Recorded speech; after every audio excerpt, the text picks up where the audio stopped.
Yo, what up, Bangerz? Mash here. Doing episode 7. And it's called Pig. Pig. So yeah, it starts in Vietnam with a floating pig. Oh, we got that like bald-headed white guy, and he's like showing up to check it out. Face all fucked up and he's shit. Actually like a main character from the Preacher comics. Comic graphic novel. Yeah. So it kind of cuts to, they've searched all the jazz holes, basically. I know, it was kind of funny. The last jazz hole, or the last jazz club. Yeah, and then outside of it, there's like a crazy preacher, homeless dude screaming on about how it's like the end of the world and Armageddon's coming. Yeah, kind of something you would expect. Yeah, so, I don't know, it kind of like... Cass ends up cuts talking. ahead, yeah. Cass is talking about like, oh, you know, there's a place that'll shoot you for money. Yeah, so they do some weird, like... I don't know, you put on bulletproof armor and dude shoots you with a different caliber, and depending on the caliber. On each gun there's like there's odds on it. Yeah, the odds of it, and he's all like, give me the biggest one, and gets all popped or whatever, and they're like, oh my god, we killed your boyfriend. Yeah, so Tulip is like acting like fucking Cass is her boyfriend, and she goes up and she's kissing him, and you kind of see like, obviously Cass has liked her since the moment they met each other, and he's had to like put his feelings aside. So now when you get to see him like kiss her, it's kind of like... Yeah, and you kind of see Jesse just giving him like a the hell is this? And Jesse's in there being like, you sinners! Yeah. Like he's like playing the part. Yeah, they're basically just robbing him blind so that they can drink the place dry. The freaking largest caliber ends up going through the vest. Yeah, and killing him. Killing him. And then it's all like, oh my god, call the police, and everyone scatters, so they end up basically just stealing all their booze and money.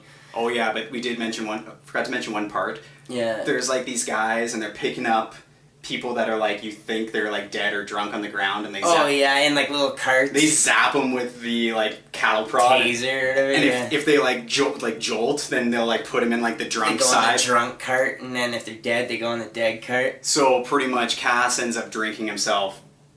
Well, no, but first Cass is in the bar, and he's talking with Dennis, and then he's all like, oh, blah, blah, thinks he's saying all happy shit, and then some guy's like, no, blah, blah, blah, and starts translating for him. None of the episodes have Dennis's, like, subtitles. Yeah, so he has no clue what Dennis But you know he's pissed off every time. Yeah, and then basically finds out it's like, oh, fucking, he's a bad father, and that he's sick and dying, and the only way to save him is, like, obviously he can save him. Turn him into, like, a vampire like him.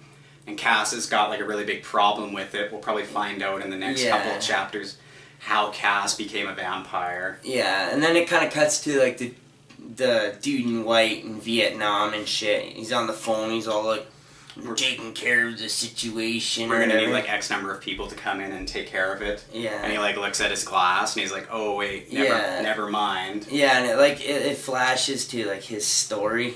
He's all like got like nipple rings. He seemed to love that part. For some reason, the montage. He was sexually aroused. No, I was like, "Have you watched it yet?" No, not yet. I'm like, did you watch it yet? I'm like waiting for him because it's like the montage is just some fetish dude, like all in. He's just, like when he's getting his nuts zapped at one point. Well, he shows up and he looks like he's wearing like an SS. Yeah, like uniform, but it's like that tealy blue and like that darker or that lighter German kind of color. Yeah, I don't know if it's Germany, but he does have like the accent, and he's like, they're not telling him what he's. Oh yeah, his name is Hairstar. It gives it away at that point. There you go. His name is Hairstar. So you don't know what he's signing up for. But it's like some agency sort of thing, but rigorous training. It seems to be like the best of the best of the best. Right, so it starts off and they're like doing like basic training. Like wrestling, yeah. No, hang on. They're doing basic training and they're like signing people off and like strength testing, signing people off. Yeah. And the wrestling part, and it's like... He's just like the biggest wrestler comes out and just like breaks like some random guy's neck and shit. For like, real. No fucks given. And then he's like, I take no pleasure in what I'm about to do. And he just like lets him, put him in a headlock, and he starts... masturbating. Just straight cranking down. And the guy is like, what are you doing? And he's like, providing a distraction and just like, fucks him up. Fucking kills the guy? No, so then the guy that's doing the training's like, that is like a good example, although how... distraction. Although how, you know, like disgusting. And then he comes back with like a bar, and he like... finishes him off. Just fucking finishes the guy. So you know that he's kind of like badass, and then you're right, he's like getting zapped in the nuts. Zapped in the nuts, and he's just like, everyone else is like, oh! And he's just screaming. just looks like he's getting off to their shit. At the same time, I think it's either before or after that, he has to, like, seduce... seduce a woman or everything. He's just like, bitch, give me the number. The guy before is like, you know, like, oh yeah, you know, like, baby. Oh, if you tell me, then, you know, I can make you happy. And he's just like, give me the microfeed or I'll kill you and your family. Yeah. And it's just like, oh my god, you know, like... Yeah, so it's like some crazy training for this agency of God, basically. So I just want to say, at the very end, it's down to 2. Shooting guns or an accuracy thing. And it's like police target, and the first guy, like, just like bang on, like, dead accuracy. And he's like kind of, you know, cocky. He's like, you know, beat that. Yeah. And he's just kind of like...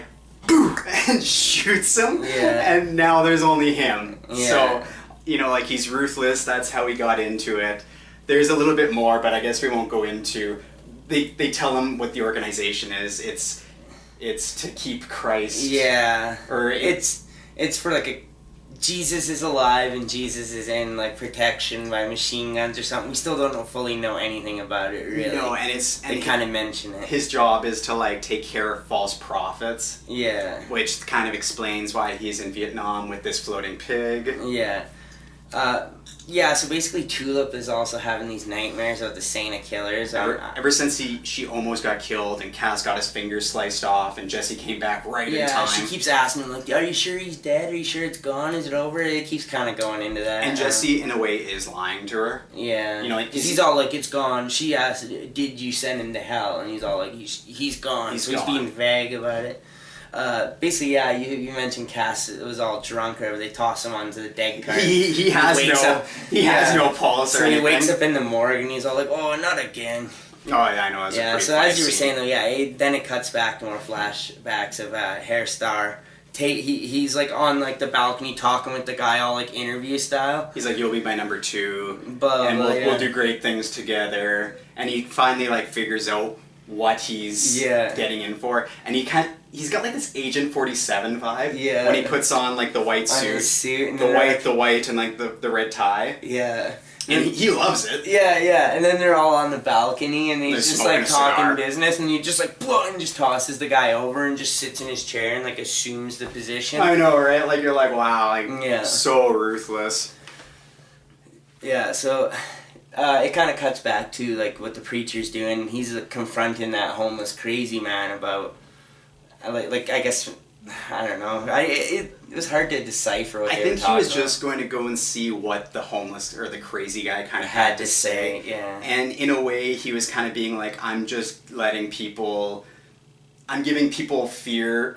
Or I'm taking people's fear away from what they have inside. They fear themselves or whatever. Yeah, I don't know. Tulip ends up on some weird, crazy mind fuck bender. She goes back to the gun range thing, but instead of Cass getting shot this time, she gets shot. She gets hit with like, you don't see what she picks. No, it's like a 9mm or something. It's just like a little like regular gun. So she gets like knocked down, and she sees the scene of killers doing it. They're counting, 10, 9. She gets up and she's like had a rush, so she's like, shoot me again! And it's like, Jesus, like she's just straight like adrenaline junkie right now. Yeah, so then the preacher's talking with that homeless man still about like a friend who gave up 1% of his soul. And he, like, the homeless guy is kind of like, in other words, he would never give up even a fraction of his soul. Yeah, he basically said if you want signs that there's an apocalypse, I would start looking into men that are willing to sell their souls. And he pretty much is like, if you want to help your friend or whoever, give him a kidney. Yeah. So, like, he would rather give an organ than his soul. Yeah. And I think it makes Jesse feel like he's now done something wrong. Shit that he shouldn't have. Yeah. Yeah, and then it kind of, like, cuts to Hair Star, whatever, in Vietnam, and he's just all on his phone again. And they're like, basically, he's like, the situation's been handled. And you knew, like, after you saw how ruthless he was, and after everything he went through. And the false prophet talk. Well, the dude's all on the phone with him, and he's all like, oh, your next assignment is Jesse Custer. He's a preacher or whatever. Yeah, because they had been, like, he had seen these guys all in white when he saved the chick, like, the damsel in distress episode. Yeah. So, yeah, basically, it, like, kind of pans out, and basically everyone's dead. The pig from the beginning that's floating is dead. and Jesse's just sitting there watching on TV about it. And it kind of like, did it sound like Stephen Hawking or someone to you? It did. It sounded like some kind of Stephen Hawking voice. And he's like, there was hydrogen in the water. It was like toxic water, and hydrogen caused the pig to float. They're like giving like fake They're giving science. it like a cover-up story, basically, and that's where it ends. So it was a really just crazy fucking episode. A lot of detail to cover on that one. And you pretty much know that what's the guy's name? The bald guy? Airstar. You pretty much know that he's... Airstar. So he's going to New Orleans, and he's going to be looking into Jesse. Fucking trying to kill Jesse, so I guess that's what we're looking forward to in the next one. Yeah, pretty much. I guess stay tuned for that on the next Preachin' Preacher. Yeah, so check us out on Facebook, Twitter, YouTube, Bangerz and Mash Live for our gaming channel, Facebook, Twitter. Till next time, Bangerz and Mash here saying fuck off.